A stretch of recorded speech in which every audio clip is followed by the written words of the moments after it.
But please know I was always there, with you, through everything. And I always will be.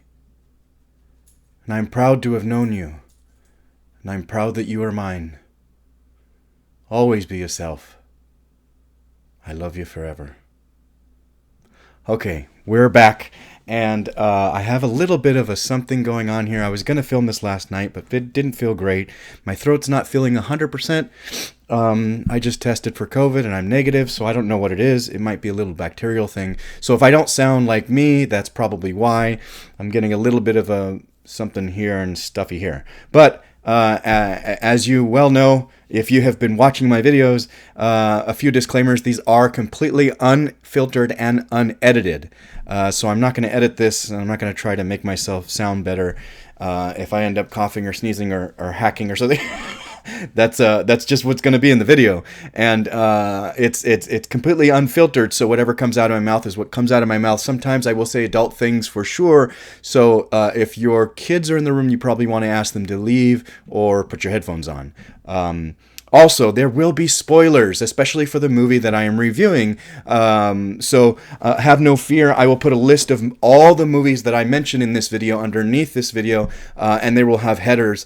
So if you want to avoid spoilers, just look at the header that says spoilers and see the movies that I might give spoilers for.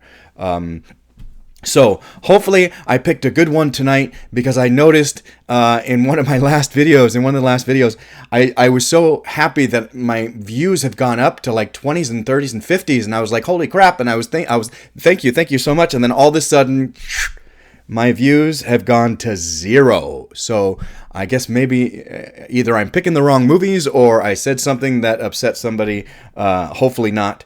Because this is all just opinion based. It's just my opinion. I didn't write these scripts. I don't know what the people were thinking when they put this all together. I don't know 100%. I'm just giving my perspective on it, and especially a perspective from somebody who's an actor who's been acting for a long time, who is in the union. Anyway. Tonight we are doing challenge number 17 in the book, an animated feature, and I picked tonight Pixar's Luca, as you might already know from the header or from the title of the video, or you can see Luca sitting over here. I actually have the whole set, but I decided to just put Luca. He's so cute. Like the little Luca. I put this one and not the sea monster. I don't know why. I guess I could have put the sea monster one out here because I have it too. Anyway, Luca's the best. When I saw this movie, it blew me away for the longest time, and I will say absolutely for the longest time, because A Bug's Life is the second movie that Pixar made, and that used to be my absolute favorite. Every movie that came out, I watched it. Pixar's fantastic. I'm a huge fan of Pixar. Every movie that came out, I loved it, watched it, loved it. Well, there were a couple that I wasn't in love with.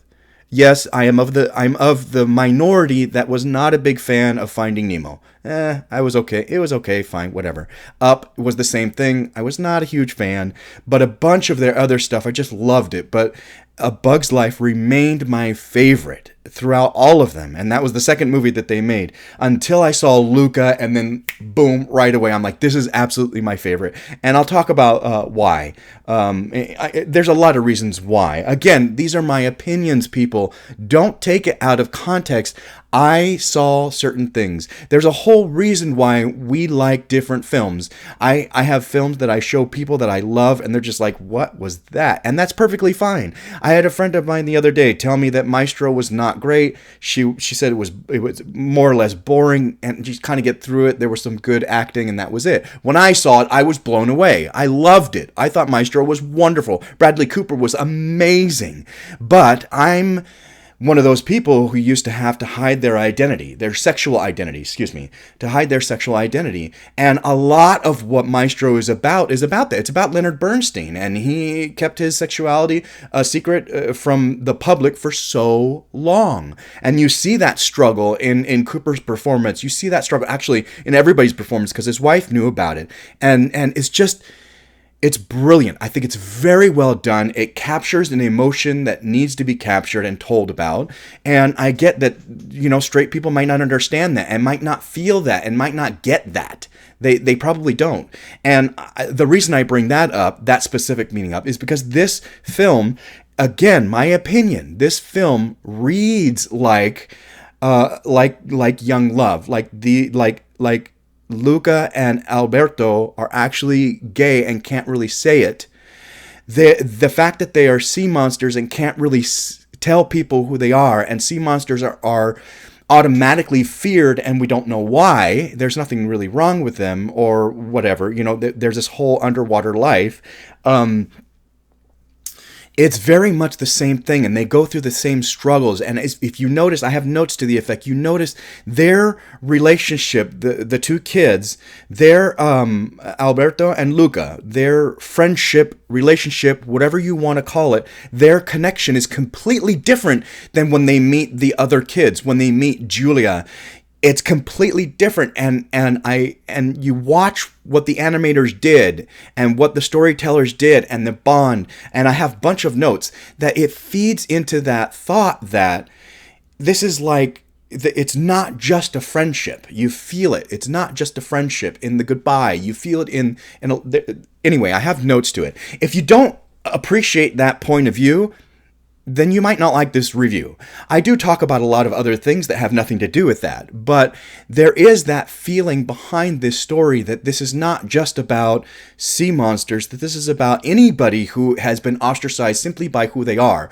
Black people, Jews, anybody, gay people, anybody who's been automatically ostracized, but doesn't necessarily hold. So I say black, but it's a little different than that, because black can't necessarily hide what they look like at all.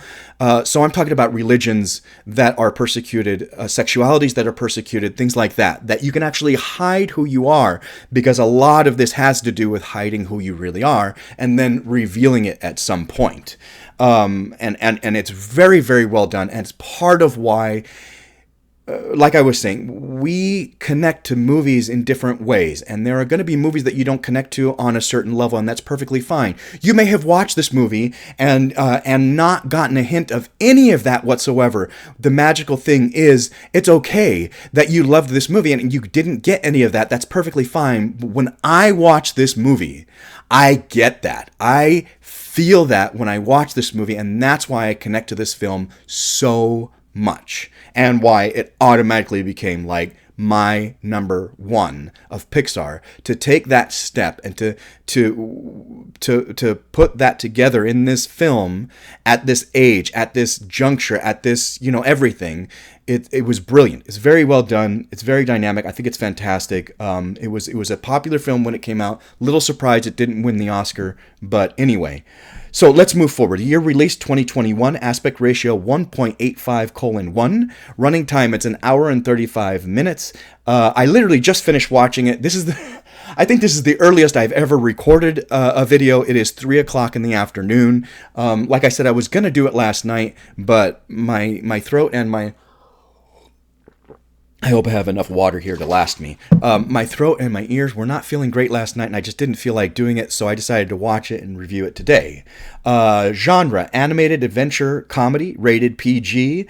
Date challenge completed, so February 25th is when I'm finishing it, doing the video. I'll probably get this video out to you today because it's only 3.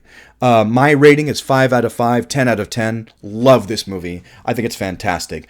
Starring a bunch of people, so I wanted to go to the IMDb page. Jacob Tremblay, Jack Dylan Grazer, Emma Berman, Maya Rudolph, Jim Gaffigan, Berriacelli. I think Marco Berriacelli. I hope I'm saying that correctly. There's a bunch of other people in this movie. Elisa Gabrielli. There's a bunch of people in this movie. Sacha Baron Cohen actually does a character, a small character, but he does.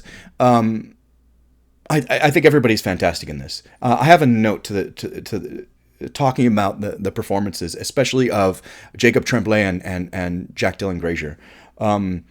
Directed by Enrico Casarosa. I hope I'm saying that right. Casarosa. Produced by Andrea Warren. Now, I only put down produced by. There was a bunch of executive producers and co-producers and things like that. I only put the one name that they put down as being produced by and Andrea Warren, written by Jesse Andrews and Mike Jones. Now, again, I only put the names down that it said screenplay. There were a ton of people that were like story by, but Jesse Andrews and Mike Jones did the actual screenplay, which is fantastic. Especially Alberto's character. A lot of the stuff he says is hilarious and wonderful. These two characters are very well fleshed out. I have notes to that effect. Music by Dan Romer. Oh my goodness, did I write that correctly? Am I saying that correctly? I just want to make sure I'm not screwing something up. Oops. Why do you have to go hunt for the guy who did music? Dan Romer. Yes, that's how I wrote it. Okay, good. Awards received. I was surprised that it didn't win the Oscar because it was fantastic. I didn't look up what won the Oscar that year for animated, and it's not one of my top 10. I don't always pay attention to all the animated, although, part of me starts thinking, maybe I should start paying attention. Maybe I should add an 11th category in my top 10, or remove one of those and replace it with animated. I don't know. Maybe one of these days I will. It did win People's Choice Awards, the family movie of 2021. So I'm glad it won something. It won some other awards, but that was the bigger one that I saw. So I'm really glad that it won something because it's fantastic. Why did you choose this particular film? I already said it's my new favorite Pixar, and I just had to share that with you. I love it. Have you seen this before? Oh, yes, I've seen it plenty of times, and I own it. I own all the pops. I did not see this in theater, and then I started to think to myself, 2021, did this get released in theaters? I don't remember. This may have been one of those ones that, because of the pandemic, was not released in theater. It was just on Disney Plus. Eventually, I got a Disney Plus account because I wanted to watch this film, and I couldn't see it anywhere else at the time. So anyway, would you recommend this film? Absolutely. I think it's fantastic. Whether you agree with my assessment of the undertone, whether you agree with that or not, it doesn't matter. This is such a fun, fantastic, wonderful film, so well done that I think anybody could appreciate it, whether you agree with my take on this or not. So yes, I would absolutely recommend it to anybody because it's so fun. Which character were you most able to identify with or connect with in what way? I've already said I don't love this question, but this time it was like clear as day. Now, I could have said absolutely Luca because I've had to hide my sexual identity when I was younger. I knew. I know there are a lot of people out there like, why would you put that on kids of this age? Why would you say that this is a gay relationship when this is just a cartoon and these are just kids? Well, I knew I was gay. I had a crush on a boy in preschool. So think about that. I was about 5 or 6 years old when I had my first crush on a boy. I knew I was gay. Here's the problem. I never told anybody, and I knew that my family thought it was wrong.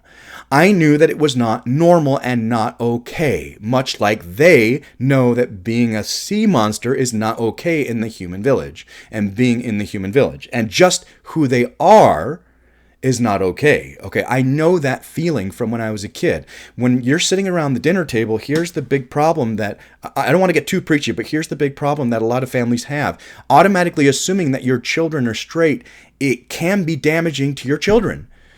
Because I say this from experience, I had to grow up hearing, oh, one day you'll grow up, you'll get married, you'll have a family, you'll have a wife, you'll have kids. No, I knew that was not for me. Could I say that? No. I remember telling my mom and dad, I'm not doing that. I'm not doing, why? I'm just not. I knew I couldn't tell them why, but I knew that was not for me. And it's not. I don't want kids. I know there are a lot of gay people. I even have a best friend who has twins, twin boys that are his. So I know there are a lot of gay people who want kids. I knew from a very young age that was never going to be me. I didn't want to do that. I don't want to do that. That's not me. I don't want to be the norm. I don't want to be the straight norm. Anyway, the whole reason I bring that up is because I love that Pixar is trying to get this point across without saying it. And I think it's fantastic, and this goes a long way to saying that. I have notes to this effect, but I'm going to say it now. This story has been done. This Luca, the whole story has been done. Think of the Little Mermaid, how she wants to be part of a world that she's not a part of, that she's underwater, and then she changes herself. Now, the difference between this and that is they automatically change. There is no nefarious, Ursula trying to, get something from her, or get a position in the sea, in the hierarchy of the sea. There's no villain like that.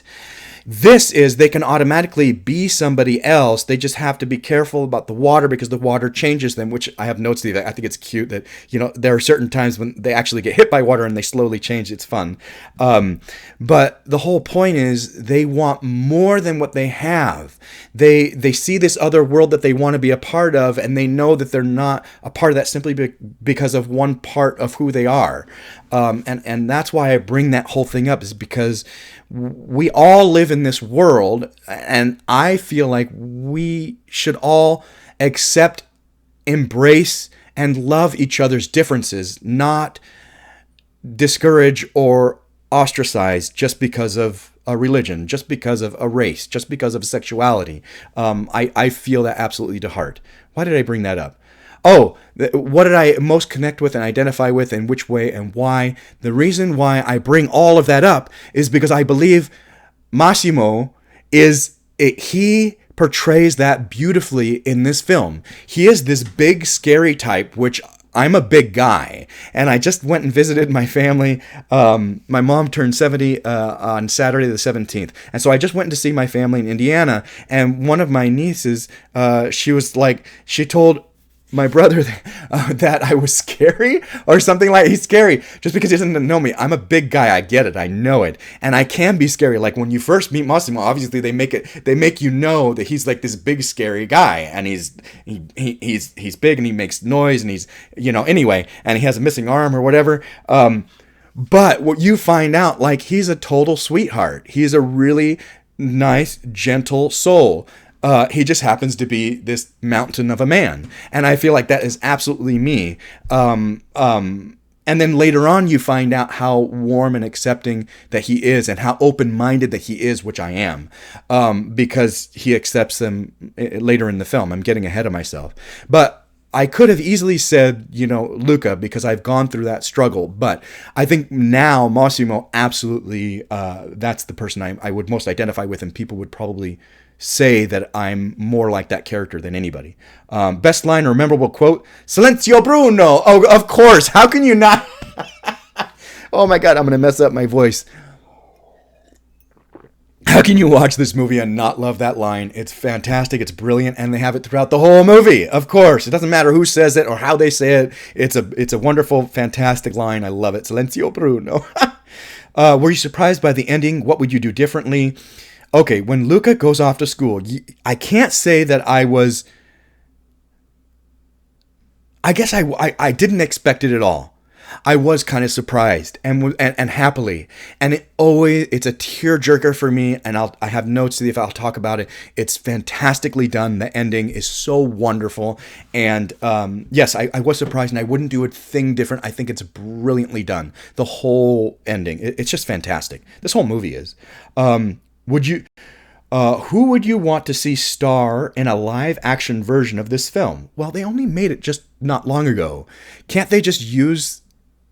Are they too old? Is Jacob Tremblay now too old? Is Jack Dylan Grazer too old? I don't know. I wouldn't mind seeing them do it.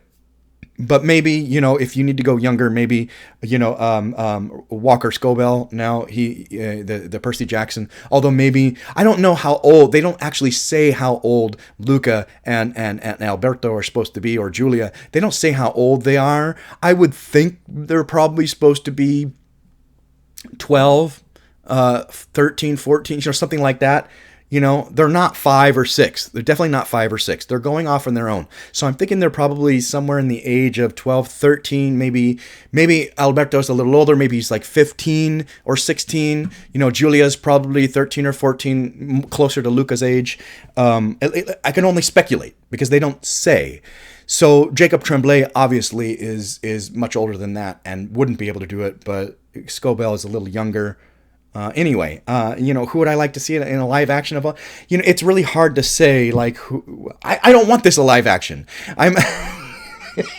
I love that it's animated. I love that it's Pixar. It's fantastic the way it is, and I don't think they should ruin it by making. And yes, I say ruin it by making a live action. Leave it the way it is. I think animation has a place, and this is perfectly done.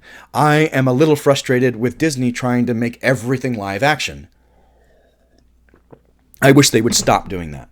Come up with new, good stuff. Stop going... Anyway, moving on. Anything else you'd like to say? I have plenty of notes. And the last little note here at the bottom says, in 2001, Shrek was the first animated film to win the new Best Animated Feature Oscar. Oh. So, Best Animated Feature didn't come around until 2001? Maybe I should add it to my Oscar list. Hey, I like that. Okay, maybe I should add it to my Oscar list because I only have so many years to do it. 2001, there's only like 23 or 24 years now, so I could totally do that. Okay, let's move on. Let's get to my notes. If you haven't already turned this off already, which, I wouldn't blame you if you did. I do have interesting and radical ideas about this film, and it's okay. They're my opinions. So let's get into them. I love that right away you get that Italian feel. I'm not Italian, but I get that Italian feel like from the beginning. I love that that Pixar has decided to take a story and immerse it into a culture. So we're not just watching a story anymore. We are now watching a story and a culture. And they did this with Encanto. They did this with Coco. They did this with Luca and Big Hero 6. We immerse in not just a story about whatever, but we also, they're immersing and showing you a side of a culture, and I love that. And like I said, I'm not Italian, so to watch this is fun to see the Italian culture. I would love to ask people who really are Italian, how well did they capture the Italian feel, the Italian look. But I will say that seeing this little town, when I watched The Equalizer 3, when The Equalizer 3 came out, people are going to look at the list of movies under here and say, how in the world did he do a review of Luca and then talk about Equalizer? Like, that doesn't even make sense. It does. Because when I watched this movie and this little town that they found, it looks exactly like the little town. When I watched Equalizer, I thought of Luca. I was like, that town looks exactly the same. Almost exactly. I was like, goodness gracious, that's like... I couldn't believe it. I was shocked. I was like, they got it so well that a real live town in a movie years later looks very much like the animation that they did. I'm assuming that the scouting people had found a place and mirrored a location, an actual location. That's what I'm assuming. Why wouldn't they put that time into it? I would think they would. Computer animation has come so far. And I'm just going to say it now. I have notes to later. Really pay attention to the little things. The texture of the rocks, the texture of the stone when they come to the human world and the walls, the texture of their face. Textures are gorgeous in this film. It's the color. Yes, the color is brilliant. I love the color, color choices. Their movements are great. A lot of their animation. Of course, you can tell that they're not human, but some of the things how they move and how they do look better in this than if you go back and watch, Bug's Life or Toy Story or something like that. It's really come a long way. The surf is gorgeously done. Fire is still not fantastic. I watched the scene where Alberto, they kind of break up, and then Alberto has that fire, and you can tell fire is not fantastically done yet, but I was very impressed by the wake, the surf. Brilliantly done. I mean, a lot of the water coming off them, very well done. I mean, a lot of really good. We've come a long way with the animation. I already talked about that. Well,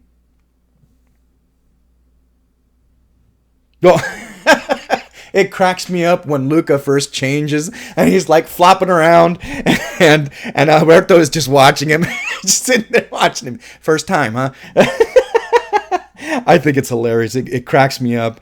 The second time, what I love the second time when it changes and they show it happening really slow. Again, the animation is so brilliant, and we watch the scales move and turn into skin. It's so well done. I love the second change where they take their time to show you how everything turns from one to the other.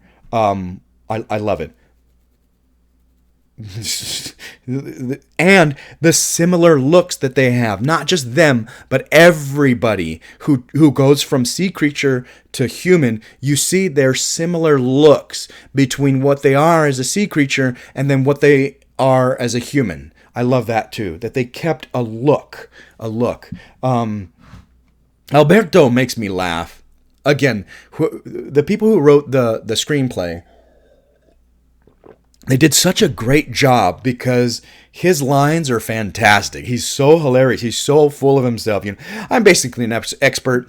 I practically invented it. That's what it was. It's a little thing. Let me teach you how to walk or something like that. He goes, I practically invented it. And then he can't tell him how to. The sun. Don't look at it. No, I'm just kidding. Definitely look at it. And then he looks at it. He makes me laugh. Alberto makes me laugh. He's just so full of it, and he's so funny. Vespa is freedom. I was a little shocked by this. When... You okay? Okay, my dog was hacking. I'm just making sure he's okay. I was a little shocked by this. Luca has zero problem. He had zero pause, zero anything, and he reads Vespa is freedom. Okay, one, that he reads, and we haven't established that the sea creatures read in a different language. Maybe they don't. Everybody's talking English, obviously, because we don't know what language to give them. They're sea creatures. But that they read Italian off of the page, I was like, whoa. I was a little like, okay, they must know English and Italian, and is there a sea creature language? I don't know. They're just Italian. So sea creatures in another part of the world are, Mexican, or they're, Spanish, or they're English? I don't know. I thought it was kind of cool that he just this time I realized, oh, he just read that like no problem. Wow. Okay. Here's where this note is. I have this idea that voiceover is not as easy as it looks. Doing voiceover, acting voiceover. Because I have a client who's a voiceover coach, and I have a client who's been doing voiceover for, a very long time. Since, anyway, she's been doing it for a very long time. I don't want to, without people's permission, I'm not going to say who they are. But what I will say is they've been doing voiceover, and they make it seem like voiceover is not as easy as people think. But I love how well Jacob Tremblay and Jack Dylan Grazer. I love how amazing they are at creating a personality through the voice. And that's it. I know that they were probably coached and helped along, and the director probably helped them, yes. But they did such a great job. You can feel and see a clear-cut personality just through their voices. The animators have to do something. And maybe the animators get a little bit of movement when if Jacob and Jack are being filmed while they're talking, maybe they pick up some of their movements. That's fine, because even when I talk, even if I didn't have video on me, a lot of times I'll talk and I'll have a movement to it. So maybe there is a movement to that personality, to acting. It's not just your voice. You're not just standing there voicing. You have a movement, and I think maybe the animators pick some of that movement. But even without that movement, they had to do something on the page, creating, or computer. It's not on a page anymore. I'm thinking old school Disney. But I love how brilliantly the voice actors and the animators created such unique personalities in these characters. It's so well done. I love it. Animation should not be second rate. Animation should actually take, it is film. Just because it's animated doesn't mean it's not film. Just because it's animated doesn't mean they didn't take as much time, as much effort, as much into it. They should. That's probably why I should add it to my Oscar list. I'm convincing myself as I talk. You got a Bruno in your head. I like when he goes, Alberto, don't put that in your mouth. Alberto, don't do that. He makes me laugh. Again, his lines are real fun, real funny. Why is his name Bruno? I don't know. Silencio Bruno. And then when they actually do it, Silencio Bruno, and they go out. Oh, it's just so fantastic. I love that. It's such a great idea. I laughed so hard when the first time I watched it. I had to pause it multiple times. I was laughing so hard. It's so well done. It's so well done. And then when Luca says, wouldn't it be amazing to have a real Vespa? Yes. I know that feeling. Why? Because that's why I have my Harleys. That's why I love my bikes. The feeling of freedom, the feeling of being out there in the wind, the feeling of being on your own, the feeling of being on that bike there is a sense of freedom to it. You're not in a box, And I'm assuming there's a sense of that when you're riding a horse. I don't doubt it. Now, I've been horseback riding twice in my life, but it was always just trail, like go behind the next guy. I've never actually gone out, learned to ride on a horse, how to be and ride on a horse, and then go out on my own. I've never done that. But I can imagine that it has the same sort of feeling, but being on another live thing that you can coach on where to go, but ultimately you don't really have a choice. If it decides to do something else, it will. A bike is not going to do something. It's going to do what you want it to, how you do it, what you do. It's not a living thing. So I feel like there might be a difference there, but there might also be a similarity in that feeling of freedom, in that being on the bike or being on the horse. What did Jean Bon Jovi say? On a steel horse I ride. He's talking about being on a motorcycle, on a steel horse. Anyway, every day we'll ride someplace new. Every night we'll sleep under the fish. No one can tell us what to do. Just you and me out there, free. Okay? How is this not Aladdin, I can show you the world. This sentiment of us being together. Yes, I get that they're, early teens. I had a crush on a boy when I was preteen. Okay, so I get that feeling. So to say that these boys couldn't have that feeling is wrong. They can have that feeling. Do they understand? Is it sexual? No, they're not putting a sexual feel or sexual nature to it. But I have notes to this effect later on. Watch how they treat each other, how much they touch, how they hug, how close they are. This all suggests not just friendship. This suggests there's more there. Their closeness. And then when they meet Julia, it's completely different. So their closeness, they're constantly talking about being together, us against the world, us going. I get that it's also a friendship, yes, but I feel like there's more there than just we're just buddies, we're just friends. There's more there, and in those lines, like he says, in those sentiments, I feel it, and it may just be me, but that's how I feel when I watch this movie. And like I said, how is this not? I can show you the world. We'll go explore the world together, and that sentiment is between Aladdin and oh my God, I have Jasmine. I haven't seen that movie in so long. I forgot her name. I couldn't believe I forgot her name. Aladdin and Jasmine. So. But this is between Luca and Alberto. But it's the same. I feel like there's a similarity there between that line and that song. There are no songs in this. Anyway. I put that note there. The vibrant, the textures of the animation is fantastic. That's where that note was. Oh my God.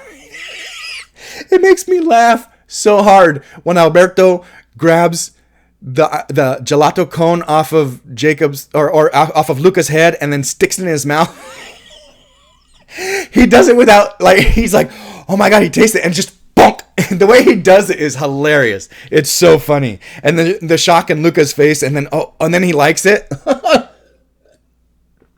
I would not have thought to do that, and I thought it was hilarious. It makes me laugh every time I see it. The triathlon is such a great idea.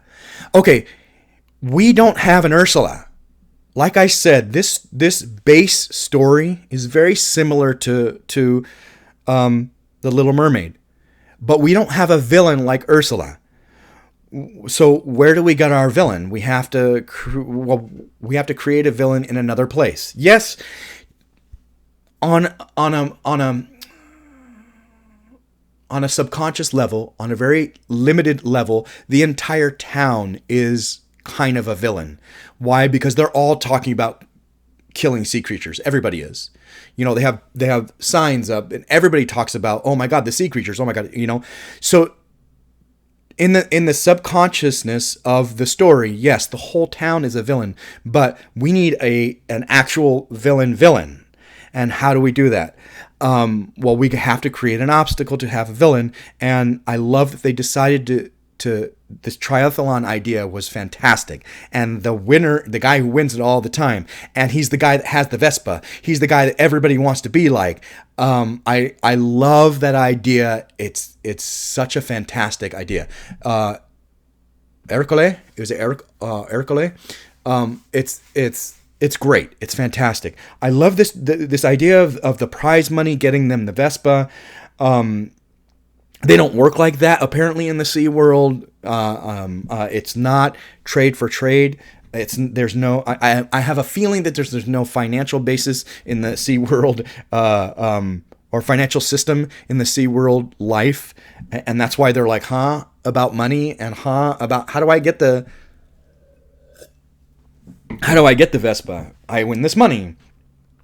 I like that each one of them has a job, but we have to keep the two guys out of the water because otherwise they'll turn into sea creatures. So we have to keep Luca and Alberto out of the water. So Julia has to swim, Alberto has to eat, and then Luca has to learn to ride. And it's I have a note later on. I like that idea. It's really fun. When they meet Julia, she's a little crazy. I love that she's a little crazy. She's fantastic. I love her character. Oh yeah. I said this earlier, but here's the note where I love when we get those little bits of like the first time I think we see it is at the dinner table when Luca accidentally spits the water at Alberto and he changes. That makes me laugh every time because I'm not expecting it at all. Boom, and he's like changed into the monster. I wasn't expecting that at all, the sea creature.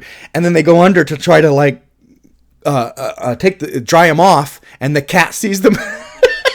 This cat is a terror. The little cat is with my Julia Funko Pop, so I do have a little cat. What the heck is his name? They say it like once or twice, and I can't remember. I've only seen this a couple of times. I've only seen this movie a couple of times, so 5 or 6 times maybe. So I can't remember the cat's name, but it's funny. I love that cat. It's great. And from then on, the cat has it in for them because the cat knows who they are.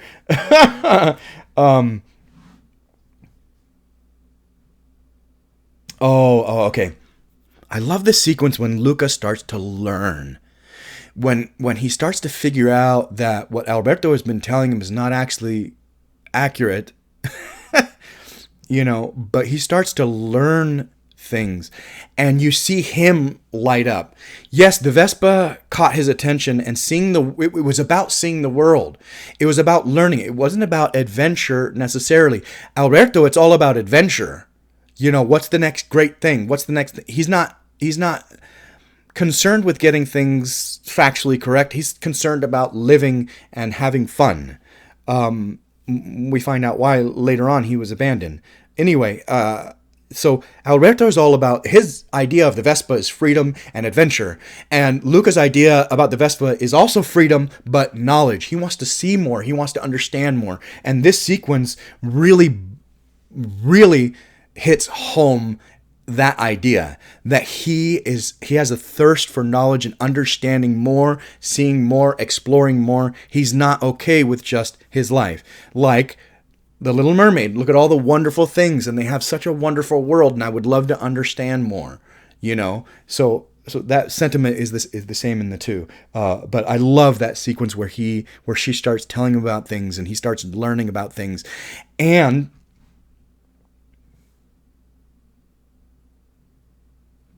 Alberto's jealousy is so clear from the beginning.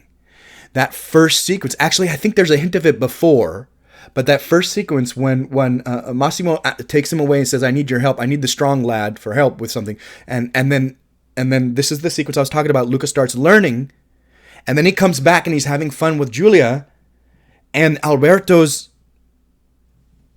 jealousy is clear. So clear. Luca doesn't get it because there's nothing going on. He's just excited and having fun. She's not going to replace Alberto in any way, shape, or form. It's like I said, it's really hard to get it for me. It's really hard to get away from. There is a different kind of relationship going on between Luca and Alberto than there is Julia and Luca. You can tell they don't touch each other. There's no touching, there's no hugging, there is a lot of touching and hugging and hands on shoulders with Luca and Alberto, and not with Julia and Luca. Now, whether you agree with my assessment that there's a young gay relationship between Luca and Alberto, whether you agree with that or not, it is clear, just watch the movie, there is an intimacy, a very close intimacy. They sleep together, they touch, they hug, there's an insane intimacy between Luca and Alberto that is not there and never will be between Julia and Luca, and Julia knows it.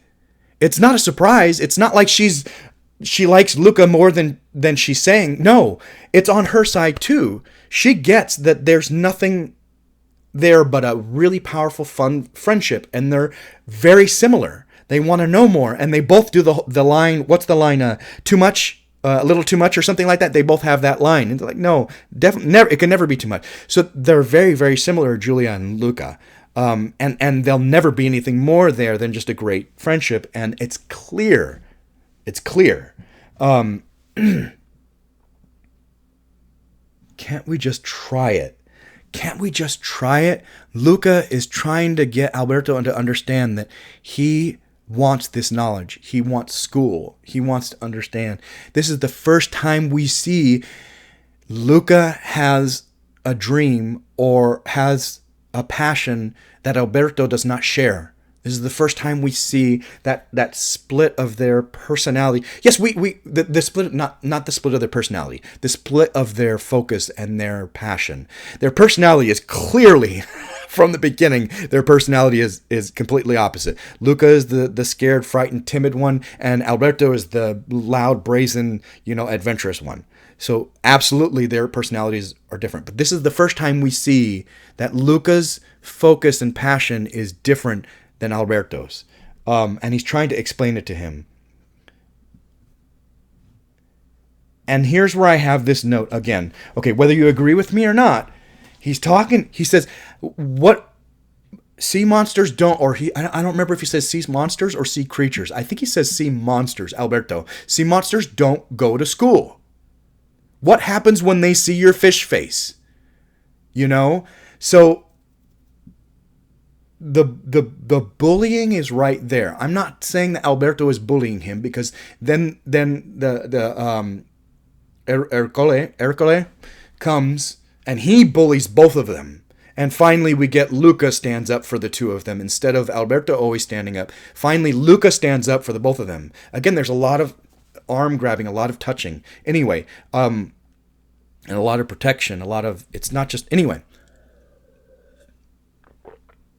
I love this part because we see the automatic bullying of society. Like, what if they knew who you really were? Again, this is why I say I would like to akin this to the black community as well. But unfortunately, because the black community can't necessarily hide what they look like, that's why this is a little more akin to like a faith, a Jewish faith, or any faith that is not of the norm of people who where you are, sexuality, things that you can hide who you are, but then having to come out. I would akin this to, if you've seen School Ties, the same thing. He hides himself. He's a Jew going to school in a place where like everybody is talking about anti-Semitism.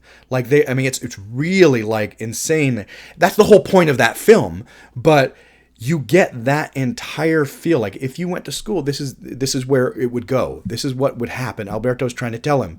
If they found out who we really were, if they revealed who we were, and it's as easy as throwing water on you. What happens if they see your fish face? Now, I know that religions are easier to hide, sexualities are easier to hide, but you have to hide them. And that's why I brought up Maestro in the beginning of this review, is because that whole movie has that undertone of having to live a double life, and how it slowly breaks him down. Actually, it breaks his wife down quicker, which is such a shock in that film. I didn't know anything about Leonard Bernstein, but I'm watching this film going, holy wow, what the performance out of his wife, the actress, and I hate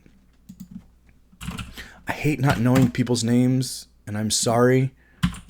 She's not someone I know. So it was a little bit of a like, okay, what's her name? What's her name? Carey Mulligan. Carey Mulligan does such a fantastic job at, you can slowly see her breaking down, Felicia, her character breaking down much quicker than Leonard is. Leonard is more or less content living the double life, although it is getting to him, but she breaks down quicker. She is not okay with this double life anymore.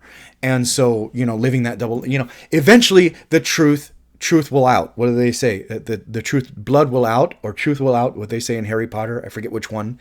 But anyway, yes, the truth will eventually come out. And that's the danger Alberto is trying to talk to Luca about. If you go to school, eventually they're going to find out about you, and that's not okay. They don't allow people like you. You can't do that. You can't do that. Of course, Luca doesn't want to hear can't. He doesn't want to, he wants to fit in. That goes to one of my next notes. That goes to another note. I'll talk about it in a second.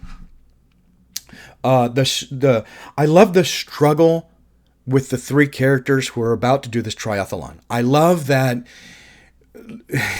Julia can't swim at all. And they finally find out, oh my God, she cannot swim. And then Luca is having such a hard time on this bike, but he's really trying. But they're like, oh my God, are we ever going to do it? Like, he can barely get up the hill. And then he's so scared to go down the hill. And it's like, this is never going to happen. And then Alberto cannot get this fork to work for him. Like, he just has no... Later on, they figure it out. But he just can't get... And he can eat. Oh, we've established that Alberto can eat, but he has to use this fork, and he just can't figure it out. So I love that they put that struggle in that montage of them trying really hard, and then the struggle of it all. Here it is.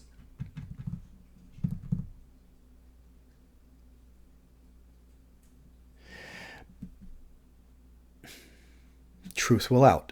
Truth will out. This part is it's heartbreaking, but it's supposed to be.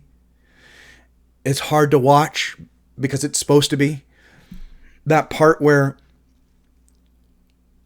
Alberto outs himself, basically, or outs them, or tries to out them both, Luca and Alberto, by saying you can't go to school, it's not going to work. They wouldn't allow sea creatures he says sea monsters at that point. It's interesting the choices of when Alberto actually uses the word sea monster or sea creature, because he goes back and forth. So it's interesting when the scriptwriter, the screenplay, chooses when he will say which. Anyway, he talks about, you wouldn't accept a sea monster, would you? Let me show you what I'm talking about. He basically outs himself, trying to out both of them. But Luca's not ready for that at all.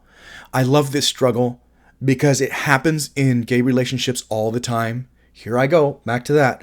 Yes, it happens in gay relationships all the time. And there are films about it. There are plenty of films about it. The very first gay-themed film I ever saw was an English film called Get Real. And it has an element of that. There is a jock who we find out is gay, but hiding it. And there is this nerd who everybody suspects or knows is gay, who is also trying to hide it, but not really. And then he tries to out them both, and it doesn't work. And so this has that same struggle where Alberto tries to out them both, and it doesn't work. What happens is Luca freaks out. Of course. So it's so hard. We just got through, I think there was a scene or two before this where Alberto was talking about how you're always so afraid and you're always so scared. Well, how did he not know that Luca was going to do the same thing? He's going to freak out. He's going to be scared. That's his nature right now. That's his default way of being. That's how he is. And so when Alberto tries to out them, he freaks out and goes, "Oh my God, sea creature!" He gets scared. Of course he does. Of course he does. And the hurt in Alberto's expression and demeanor, and when he goes away, and he's not necessarily concerned about the harpoons. He's more concerned about the hurt and the passion. Again, this reminds me of Braveheart, and I've talked about it in my review of Braveheart when gets betrayed and he's on the battlefield and he sees, Robert the Bruce has betrayed him.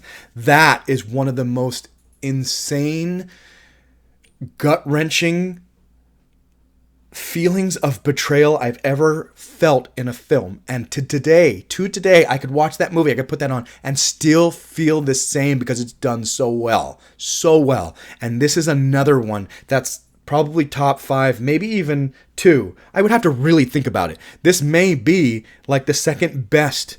Like this feeling of betrayal and hurt is so well captured. And it's not just the expression that the animators put on his face. It's not just what we see, how their characters look. It's also the fact that Alberto is walking away really slow and is not concerned about the harpoons. He doesn't care if he gets hit. It's more about him and the betrayal of Luca. And then we find out later on he's torn everything up. Everything that they played together, everything that they did together. I mean, he just tore it. He was abandoned. We find out later he was abandoned by his father. And so this abandonment hits him hard too because, why wouldn't it? What I love, probably one of my top 5 parts of this film. I love right after that. They go home. Massimo said, "Where's Alberto?" He went away. And he just doesn't think about it. I'm going to go look for him. He doesn't want to be found. Yeah, but just in case he doesn't want to be found, I'm going to go look for him. And what I love, absolutely love, is that Julia does not skip a beat. Her support of her friend is unwavering. She finds out he's also a sea creature by the water on his hands. And she does not bat an eye.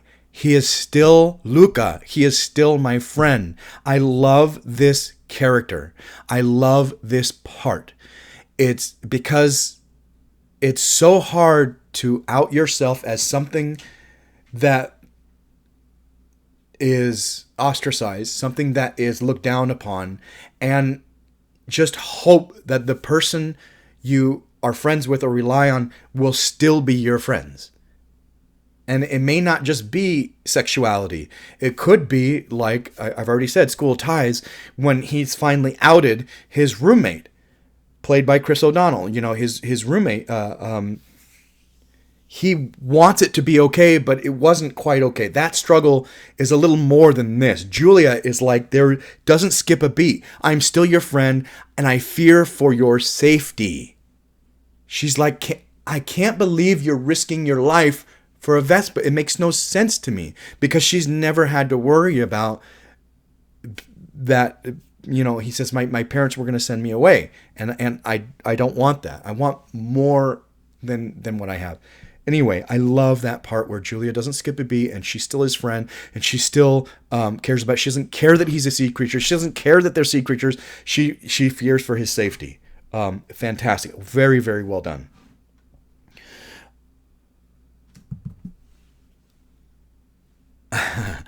So yes, I keep akinning to this to sexuality and coming out. And when I see this part when Luca comes back and everything's torn up, why you don't just do that over a friendship, one. But also when you find out why Alberto is there and all the hash marks on the wall, and he says that his dad brought him here and then abandoned him. So he basically, his dad left him. He said, you're good enough to be on your own.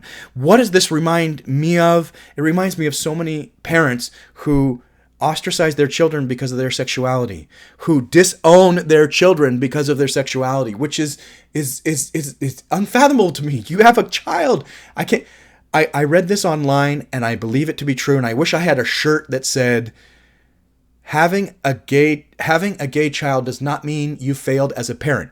Disowning your gay child means you failed as a parent. And that is so true.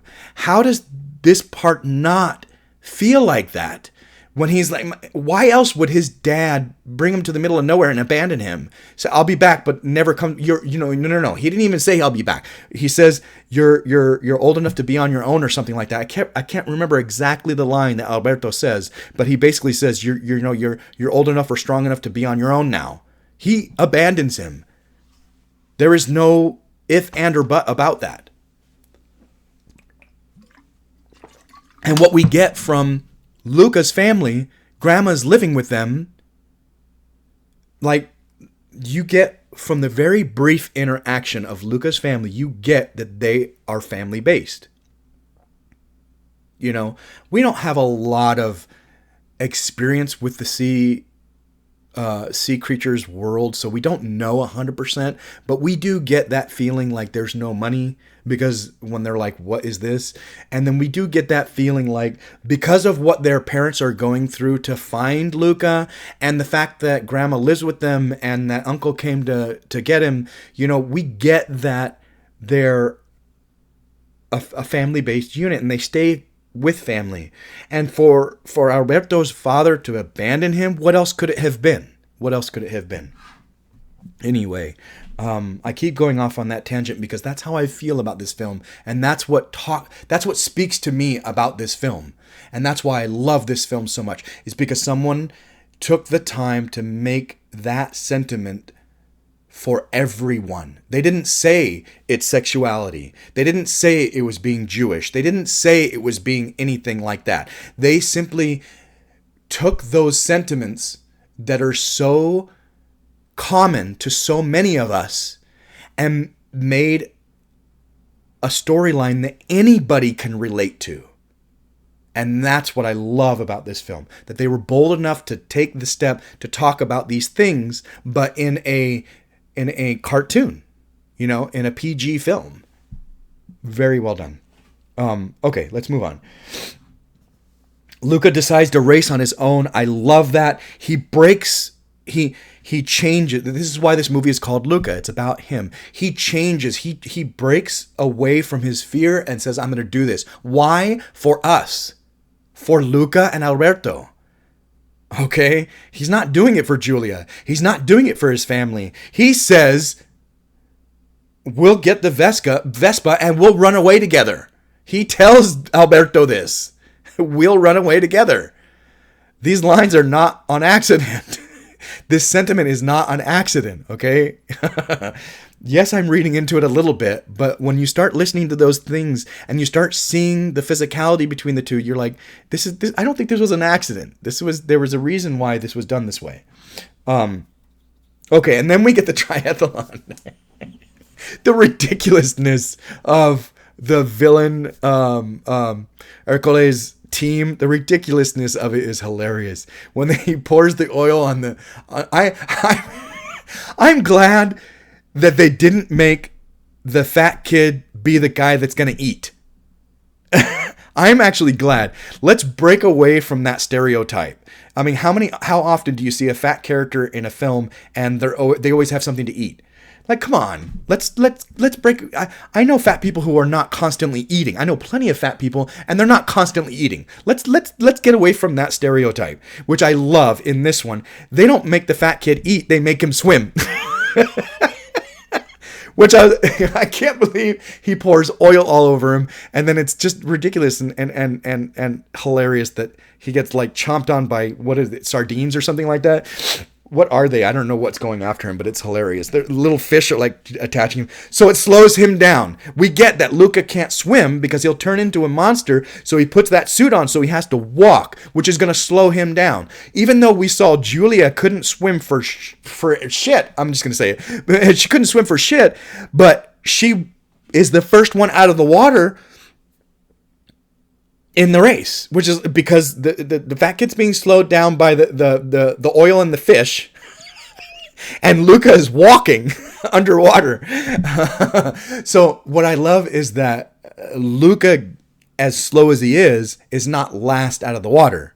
You know, the kid being eaten by the fish is the last out of the water. And then we get to the eating. Okay, he has to dry off underneath. She's practically done, which is fantastic.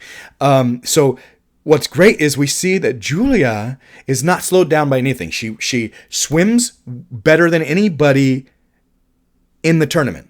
She's the first out of the water. Then because she was first out of the water, she also eats quicker than anybody in the tournament. She finishes faster, and then she gets on the bike. Okay, but then other people have finished. You see an empty plate.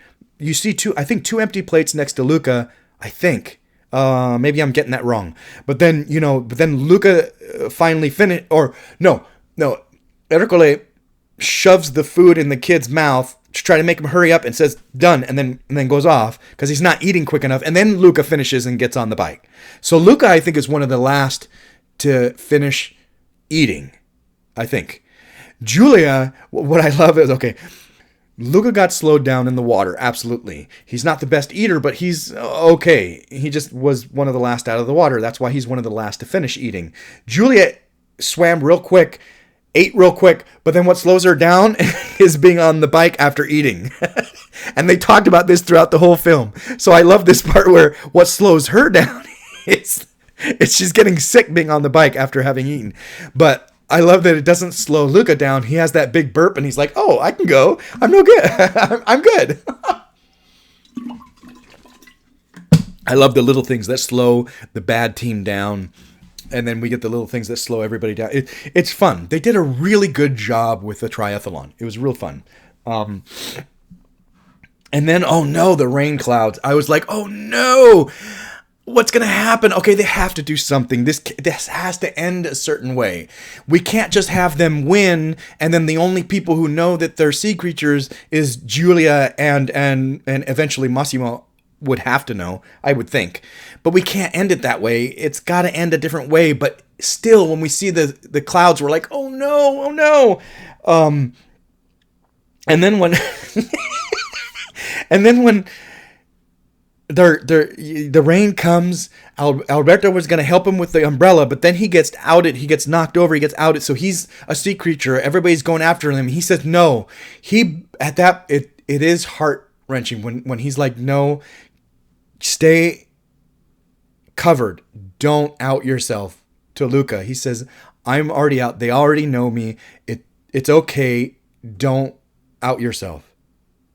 But Luca's like, no, we're doing this together. And then I love when he picks him up, when he takes the bike, he goes down, he changes, everybody sees him, but then he picks him up, and Alberto's like, you really are crazy. And Luca says, I learned it from you. I love it. I learned it from you. Of course. I love the acceptance at the end is so heartwarming at the end when it's like, when he's like, Ercole cannot get over the fact that they are sea monsters, and that's the only thing that matters. They can't win. They're no good. Get rid of them. But the whole town's like, Massimo starts it. Says, they won. I know who they are. Again, the big scary character is actually very heartwarming and accepting and open-minded. And he says, this is Alberto and Luca and Alberto, and they are the winners. And he's the one that starts the ball rolling of acceptance. The big scary man, he's the one that scares the other fishermen into going, okay, fine. He's the one that gets the runner, the person who runs the triathlon to pronounce them the winners. And then eventually the whole town. And then what do we see? Again, I'm going to say it. The two old ladies, they have to be a couple. Those two old ladies who are walking around the entire time together. They're walking around the entire time together. And then what do we find out? They are sea creatures. They left the sea to be who they are as well. So, again, they feel like that they're a couple. They feel, Luca and Alberto feel like this is young love. This is young. Anyway, that's why this whole theme carries out throughout this whole film, and that's how I feel about it. It's not. I'm sure it's not just me. I'm sure there are other people who watched this film and felt the same way, and I think it's brilliantly done in that. So I love that the whole town kind of comes together and get accepting, and then we find out what Grandma comes every weekend. Massimo knows her, and she's like, yeah, I come up almost every weekend. Like, what? I love that. That was cute. I love that she's like, yeah, I come up all the time. And then the heartbreaking, wonderful, heartwarming, fantastic ending. Like, this ending is amazing on so many different levels. Okay? If we have gone this far in accepting that Luca and Alberto are basically in a relationship.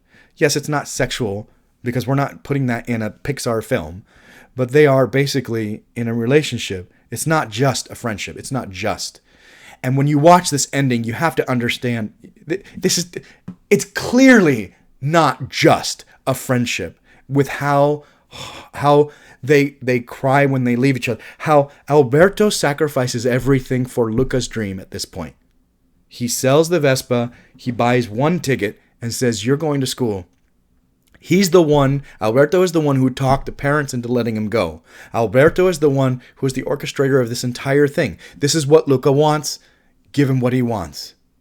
And I'll always be with you. He gives him the picture. I will always be with you. And the heartfelt, the tears, the hug, the everything. Julia knows she's coming back. Well, they both know that they're coming back next summer. They both know that. Not even Julia leaving Massimo, not even Luca leaving his parents is as intimate and heartbreaking as Luca leaving Alberto. There's more to it than that. And when he runs and yells, Luca, go, you get that feeling. There's more there than just a friendship. And it's done so well, but also so subtly and so under the current. But that sentiment and that feeling is there. I challenge you, if you are straight and you have watched this video and you didn't get that feeling from this film, I challenge you to go back and watch it. Think about it. I'm not trying to put a sexuality on children. That's not what I'm trying to do. What I'm trying to do is say that when I was that younger than them, I knew what I was. I had crushes during elementary school. I had a crush in preschool. I had crushes during elementary school. I can even remember their names. I'm not saying them. But I remember having a crush on a boy in 4th grade, in 5th grade, in 6th grade, all different boys. Yes, I remember that. So that sentiment is there. I may not have known, well, I won't even get into that. But yes, this is possible. Okay? And that's what this whole film feels like every single time I watch it, and I'm not the only one who feels that way. I know. So I've gone a little too much on a tangent on that, but that's how this film feels to me, and that's why this film is so, in my opinion, so fantastic. To say these things, to have these things. We haven't even done this kind of a story in live action. And so I appreciate that Pixar did this, and I love it. I just wish more people knew about it and understood it. Show it to your kids and let them decide who they are on their own. Let them know that you're okay with them being a sea creature.